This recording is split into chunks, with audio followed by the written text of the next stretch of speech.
आज हम पढ़ेंगे बच्चों आदिकालीन रासो साहित्य।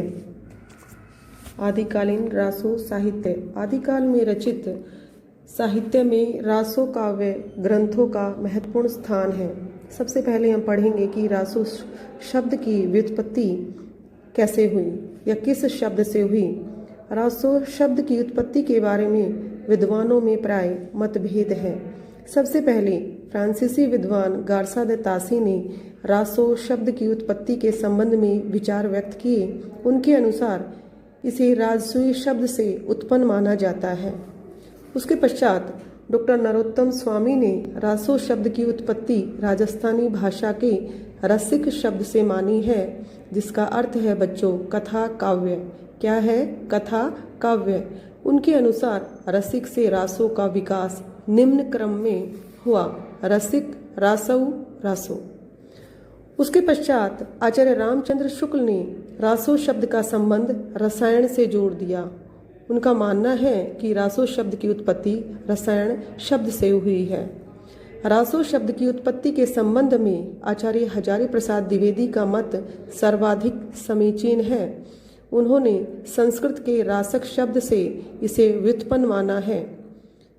उनके मतानुसार रासक एक छंद भी है और एक काव्य भेद भी। आदिकाल में रचित वीर गाथाओं में चारण कवियों ने रासक शब्द का प्रयोग चरित्र काव्यों के लिए किया।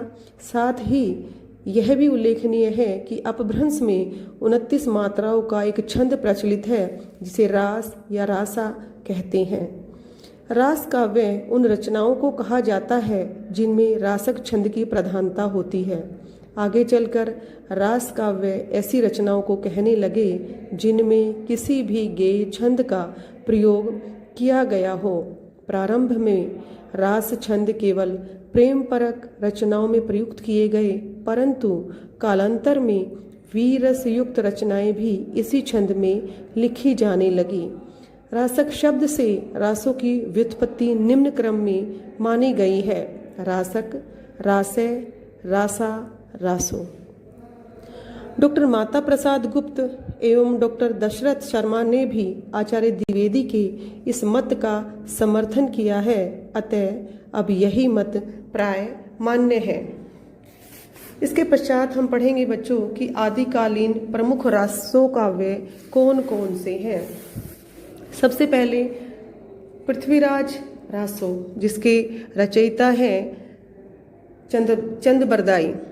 रासो काव्यों में पृथ्वीराज रासो विशेष ख्याति प्राप्त काव्य है और इसे रासो काव्यों का प्रतिनिधि काव्य भी माना जाता है। क्या माना जाता है? प्रतिनिधि काव्य। इसके रचयिता प्रसिद्ध दरबारी कवि चंद बरदाई है। इसका जो कथानक है बच्चों, वह दिल्ली और अजमेर के हिंदू शासक पृथ्वीराज चौहान की वीरता एवं शौर्य पर आधारित है। पृथ्वीराज रासो के 4 संस्करण उपलब्ध हैं। कितने संस्करण? 4।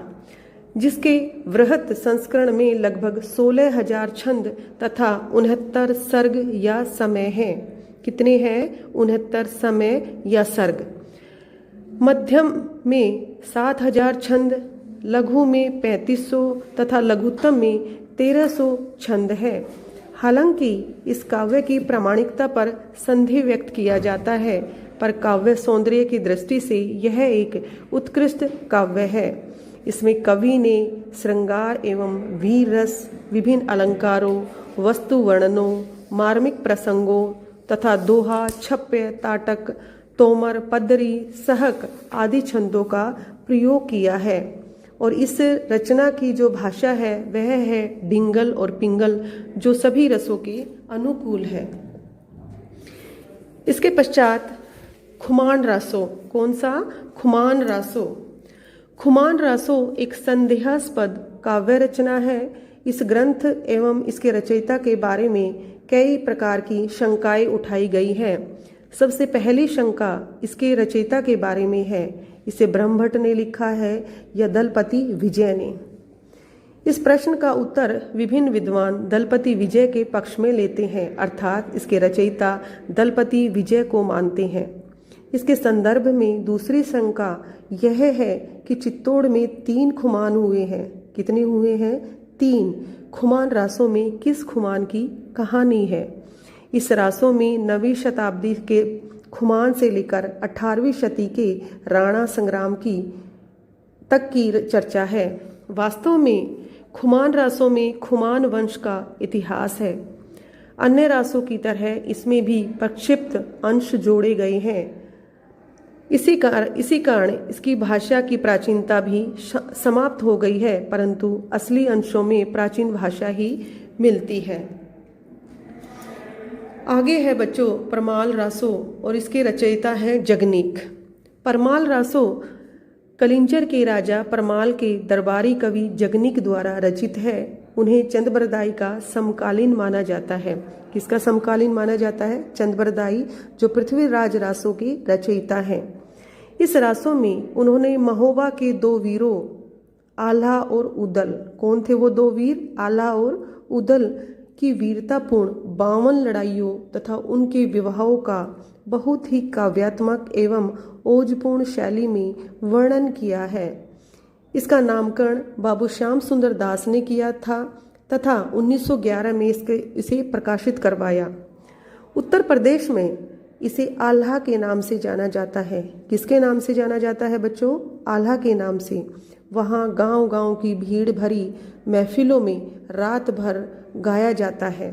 चूँकि इसका संकलन, संपादन और प्रकाशन 20वीं शताब्दी में हुआ है, अतः इसमें भी कुछ प्रक्षिप्त अंश जोड़ दिए गए हैं। इस कारण इसमें ऐतिहासिक और भौगोलिक असंगतियाँ तथा हास्यास्पद अतिशोक्तियाँ दिखाई देती है, परंतु मूलतः यह एक वीर रस प्रधान रचना है जिसमें वर्णित एक एक छंद आज भी क्षत्रियों में जोश उत्पन्न करता है।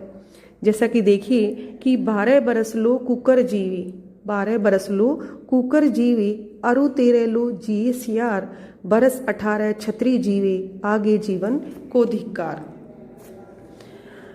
आगे है संदेश रासक। रासो काव्य परंपरा में आगे जो रचना है उसका नाम है संदेश रासक। मुल्तान निवासी अब्दुल रहमान कृत संदेश रासक एक विशुद्ध प्रेम गाथात्मक खंड काव्य है। हालांकि इसके रचना काल के बारे में विभिन्न विद्वान संदेह व्यक्त करते हैं, परंतु अधिकांश इसे 11वीं 12वीं शती की रचना मानते हैं। कौन सी शती की मानते हैं बच्चों? 11वीं 12वीं की। यह खंड काव्य 223 पदों तथा 3 प्रकरणों में विभाजित है। यह एक दूत काव्य है जिसमें वियोगिनी नायिका का विरह वर्णन अत्यंत मार्मिकता के साथ हुआ है।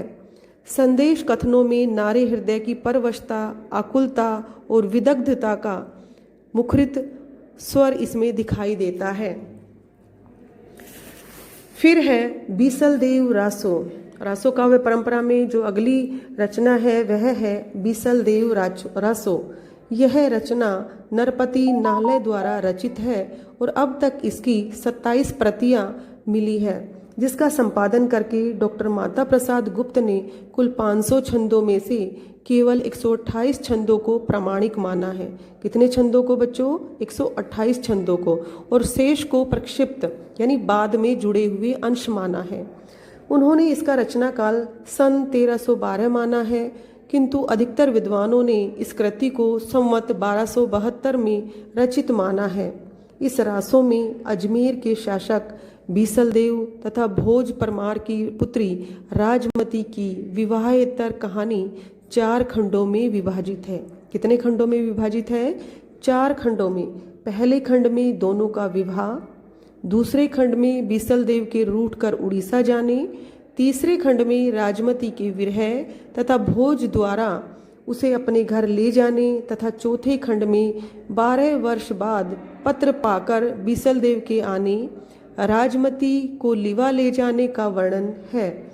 इस प्रकार इस काव्य में श्रृंगार रस प्रधान है। कौन सा रस प्रधान है बच्चों? श्रृंगार रस। इसमें श्रृंगार के वियोग पक्ष का वर्णन संदेश रासक की सी मार्मिकता के साथ हुआ है। चूँकि इसका कवि दरबारी कवि नहीं है, इसीलिए यह रचना विशुद्ध लोकरंजन के उद्देश्य से रचित है। इसकी भाषा में गुजराती से लेकर ब्रज भाषा के शब्दों का आना इसकी एक अन्य विशेषता है। आगे इसी कड़ी में अगली जो रचना है वह है विजयपाल रासो। क्या है बच्चों? विजयपाल रासो। यह नल्हे सिंह द्वारा रचित काव्य है। आज तक इसके मात्र 42 छंद ही प्राप्त हुए हैं। कितने छंद प्राप्त हुए हैं? 42 छंद। इसमें विजयपाल के दिग्विजय की कथा है और यह वीर रस प्रधान रचना है। कौन से रस की प्रधानता है इसमें? वीर रस की। इसका रचना काल मिस्र बंधु यदि 1298 ईस्वी मानते हैं तो डॉक्टर माता प्रसाद गुप्त 1543 ईस्वी के बाद। रासो काव्य परंपरा में अंतिम जो रासो काव्य है वह है हमीर रासो। क्या है? हमीर रासो। इस काव्य रचना की प्रामाणिकता अभी तक सिद्ध नहीं हो पाई। प्राकृत पेंगलम में हमीर नरेश से संबंधित कुल 8 छंद ही मिले हैं। कितने छंद मिले हैं? सिर्फ 8 छंद। इन्हीं छंदों के आधार पर आचार्य शुक्ल ने एक स्वतंत्र ग्रंथ हमीर रासो की उद्भावना की है तथा सारंगधर कवि को इसका रचयिता बताया है। लेकिन राहुल सांकृत्यायन ने जज्जल कवि को इसका रचयिता माना है।